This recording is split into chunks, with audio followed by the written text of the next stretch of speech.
¿Regresarán los extranjeros a la base aérea de Manta? La misión estadounidense en ese lugar duró entre 1999 y 2009.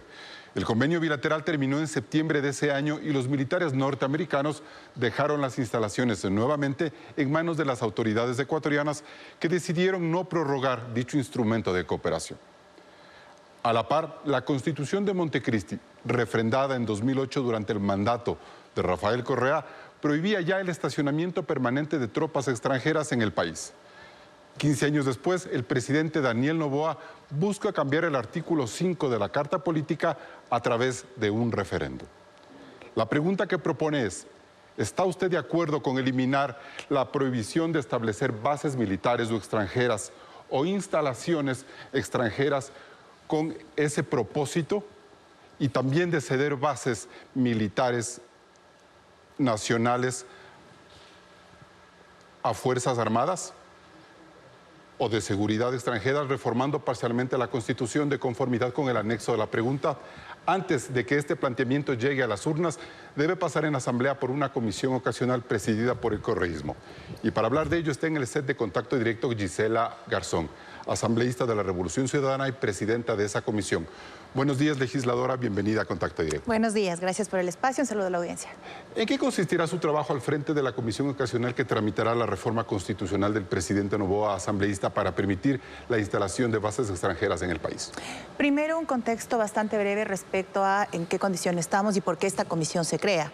Si bien la Asamblea cuenta con una comisión ocasional de enmiendas aún, esta empezó en el periodo pasado previo a la muerte cruzada y su proceso de creación de instalación fenece el 13 de diciembre. Eso significó que esa comisión no podía seguir manteniendo su funcionamiento y dimos paso a la creación de una siguiente. Eso significa que nosotros, una vez que aboquemos conocimiento, que pasará en los próximos días, tenemos 60 días en primera instancia para el primer debate y luego del primer debate 90 días para el segundo. Nuestra preocupación en particular, y no solo mía, sino de las y los comisionados, es lo escueto que queda el artículo con base en lo que dice el pronunciamiento de la Corte Constitucional. Y es que cambia el artículo 5, que establece que el Ecuador es un territorio de paz y que no se permitirá el establecimiento de bases militares extranjeras ni de instalaciones extranjeras con propósitos militares, y se prohíbe ceder bases militares nacionales a Fuerzas Armadas o de Seguridad extranjeras, y únicamente deja el Ecuador es un territorio de paz. Eso es, digamos, la preocupación, y por lo tanto mi planteamiento en particular ha sido: vamos a llenar la mesa de expertos tanto en el derecho como en la sociología y demás para entender el alcance de esto. Dada su militancia correísta, ¿podríamos de cajón suponer que, por ejemplo, usted de plano se va a oponer a este planteamiento que ha hecho el presidente Daniel Noboa? Mi criterio personal no va a cambiar, digamos, mi criterio ideológico no va a cambiar, pero la conducción de la mesa no es bajo ese criterio, porque además, primero, por sí sola no logro nada, digamos, la mesa tiene 7 integrantes, y luego lo responsable en este momento es de entender el alcance de esto y los objetivos. Por eso los primeros llamados serán los representantes del Gobierno Nacional, el Frente de Seguridad, es decir, entender bajo qué parámetro quieren volver o bajo qué condiciones se vuelve necesario, por ejemplo, que instalaciones militares ecuatorianas sean ocupadas por, en este caso, milicia extranjera. Pero, dado el hecho de que usted llega a la presidencia de esta comisión con el apoyo del Partido Social Cristiano y de Suma, del vocal Dávila, que mociona incluso la posibilidad de organizarse como están organizados, ¿no permite suponer ya que hay una mayoría y que esa mayoría incidirá en que es mejor no hacer nada con esa reforma constitucional? No, más bien en lo que estamos todos de acuerdo es que no debe utilizarse algo tan delicado en un momento electoral únicamente calculando el termómetro que eso signifique. Y en eso estamos de acuerdo toda la mesa. Esto tiene que venir y puede dar paso a un debate mucho más amplio, incluso para tener alternativas de países cercanos que también enfrentan la presencia de la producción de droga, por ejemplo, en el país. Así es que, además, ha dicho, por ejemplo, el Partido Social Cristiano, nosotros no nos oponemos de lleno, han dicho los independientes, nosotros tampoco, mientras que la legisladora de Pachacuti, que también está en la mesa, ha dicho, nosotros no estamos de acuerdo.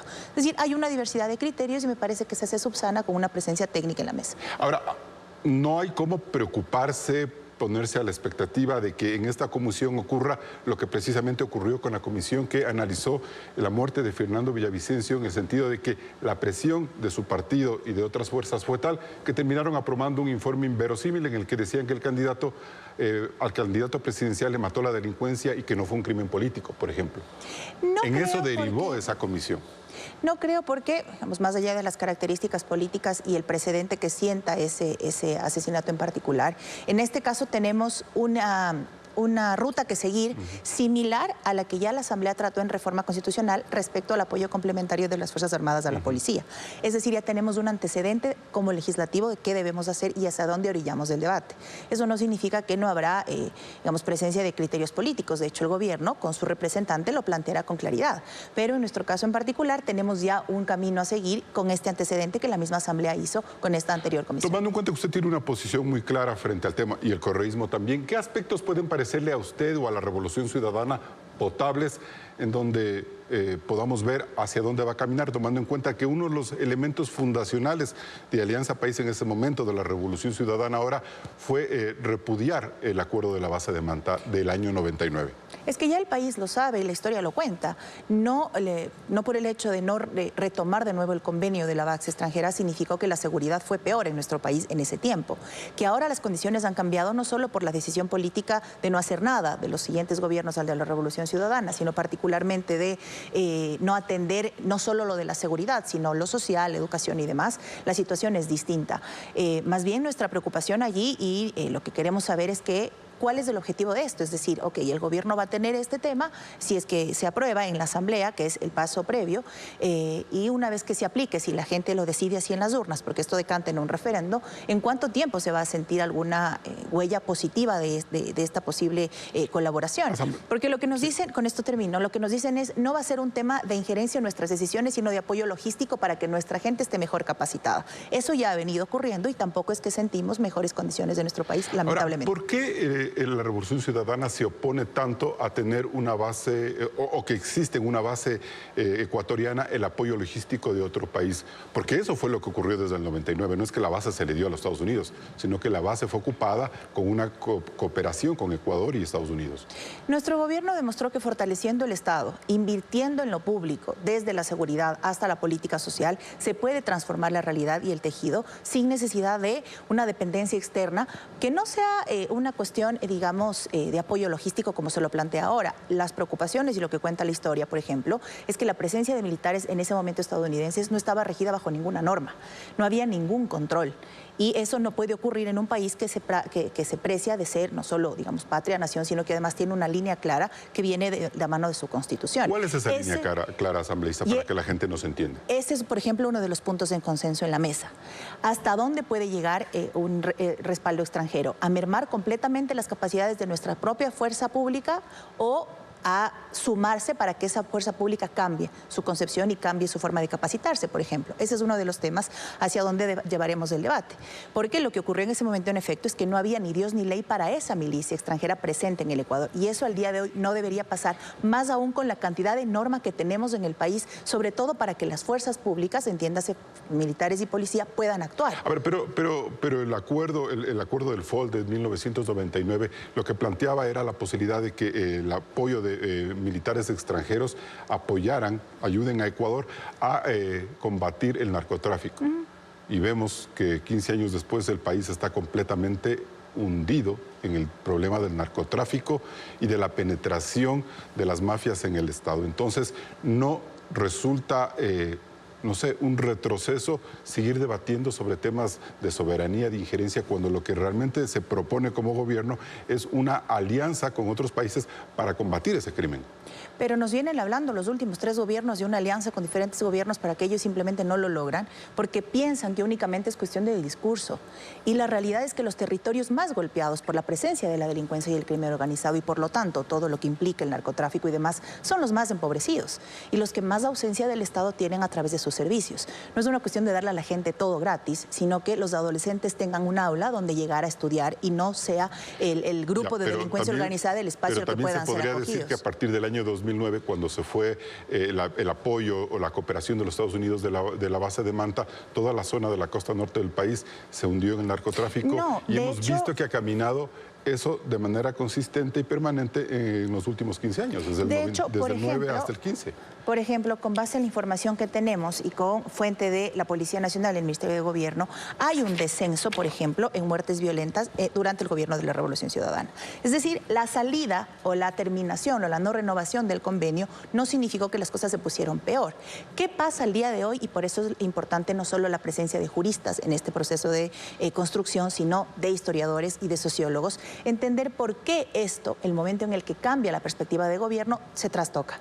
Es decir, por qué la falta de política social también tiene que ver o viene de la mano con un tema delincuencial. Yo creo que insistir en un tema de política social no tiene nada que ver con mantener o no una base o permitir que haya una reforma constitucional. Al contrario, porque no puede utilizarse una reforma constitucional de este tipo para decirle a la ciudadanía después que todo va a cambiar y que todo va a ser perfecto al día siguiente de una posible cooperación internacional. Eso no debería pasar y en eso me parece que podríamos tener consenso todos los sectores, porque es, insisto, engañarle a la gente con algo muy delicado. Insistiendo en que el uso inicial de la base de Manta para fines de interdicción del narcotráfico, que era ese, y no ingerir en los problemas o en los intereses de otros países, ¿no sería interesante ver la reforma que plantea el presidente Noboa como un instrumento más que apoye a toda la estrategia antidrogas y anticrimen organizado que el país como política de Estado debe caminar y no solamente mirarle como un tema del presidente Noboa? Sí, por eso va a ser importante conocer cuál es la planificación del Frente de Seguridad y serán de los primeros funcionarios llamados a comparecer. Ojalá en esta ocasión sí acudan.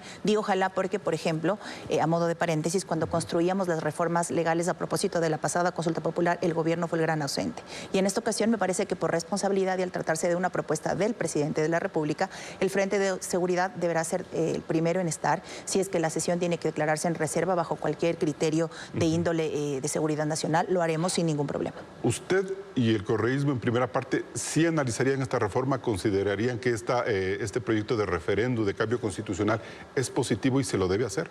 Nosotros tenemos un criterio claro alrededor de nuestra postura política y es que pudimos, siendo gobierno, demostrar que sin presencia extranjera se pueden cambiar las cosas en seguridad. ¿Ustedes votarían que no? No voy a hablar a nombre de la bancada porque para tomar decisiones de esta trascendencia nos tomamos un tiempo. Consultamos con expertos, tenemos previsto un taller en los próximos días para entender también un poco la magnitud y sobre todo el alcance. ¿Y del voto de Gisela Garzón, personalmente usted? No voy a adelantar criterio, no es responsable al conducir una mesa con una diversidad tan amplia como la que está a mi cargo. Este debate tiene que ser mucho más amplio, hablar sobre la necesidad que tiene Ecuador de tener aliados para combatir el narcotráfico y combatir el crimen organizado. ¿Ese podría ser el elemento fundamental que justifique esta pregunta, asambleísta? Tiene que ser más amplio y debe tener un enfoque geopolítico, tomando en consideración que el embate del crimen organizado no es solo en el Ecuador, que tiene, digamos, varias aristas y que tiene diferente alcance. Tiene que ser más amplio. Y si ese enfoque geopolítico plantea que es conveniente tener una reforma constitucional que permita la instalación o el uso de bases ecuatorianas por parte de fuerzas extranjeras? O en su defecto que conozcamos, por ejemplo, la experiencia de Colombia, que teniendo bases también tiene un problema complejo que enfrentar. Es decir, vamos a buscar que ese consenso y esa amplitud llegue con todos estos criterios. Por eso es que les he pedido a los compañeros comisionados no solo recomendaciones de perfiles de abogados, sino de sociólogos, historiadores e incluso pensamos invitar a colegas congresistas de los países cercanos para que nos cuenten cuál es su experiencia en legislación con este antecedente. Ahora bien, mucha gente se ha preocupado y dice, quizás, como usted mismo ha mencionado, la aprobación de la Corte y el planteamiento del presidente es muy abierto en el sentido de que... Es muy escueto, en realidad, sí, el artículo queda en nada. Se abre la posibilidad de que venga cualquier tipo de apoyo militar o de instalación de bases. Eso quiere decir que hay que regular qué tipo de países pueden conformar o pueden beneficiarse de este tipo de acuerdos, porque si no, pues podemos tener bases iraníes, venezolanas, cubanas o rusas o chinas en el territorio ecuatoriano. ¿Eso está en discusión? Esa es una de las preocupaciones que tienen los comisionados y me lo han hecho saber, sobre todo porque es sumamente simple la concepción de territorio de paz, simple y amplio. Por supuesto que todos queremos tener un territorio de paz, pero ¿bajo qué características, bajo qué concepción y bajo qué criterios? Y claro, esa es una de las preocupaciones que tienen los comisionados también con base en sus propios preceptos ideológicos y es correcto que eso sea así. Por lo tanto, necesitamos además de entender el alcance de esto en términos constitucionales. ¿Ustedes pudieran regular lo que el gobierno del presidente Noboa ya anticipó en estos días en el sentido de que a través de una ley se perfilará mejor el alcance de este uso de bases para que precisamente sean los aliados del Estado ecuatoriano los que los usen y no que sea un espacio abierto para cualquier otro país en donde, por ejemplo, no rigen democracias o hay autoritarismos. En términos procedimentales, no se puede pensar en una ley previo a una reforma constitucional porque esto tiene que avanzar primero con un proceso que está establecido en la norma. 60 días para el primer debate desde que se bajó conocimiento, 90 para el segundo. Si la Asamblea lo aprueba, el CNS lo aprueba conforme el trabajo que hagamos, digamos, en el proceso de construcción. Si la Asamblea lo aprueba, tiene que haber un llamado a elecciones de 45 días y de allí la gente decidirlo en las urnas. Es decir, el proceso aún es bastante largo. ¿Y esta precisión de allí a que ha dicho el gobierno? Pero primero tendríamos que haber reformado, si no, ¿bajo qué concepto va a plantear una presencia de respaldo extranjero cuando la Constitución lo impide al día de hoy? Si el correísmo gana la presidencia, ¿cómo tramitarían este tipo de reformas? ¿Quedarían de lado o se aprovecharía el espacio? No, tiene que cumplirse el proceso como corresponde, el proceso legislativo.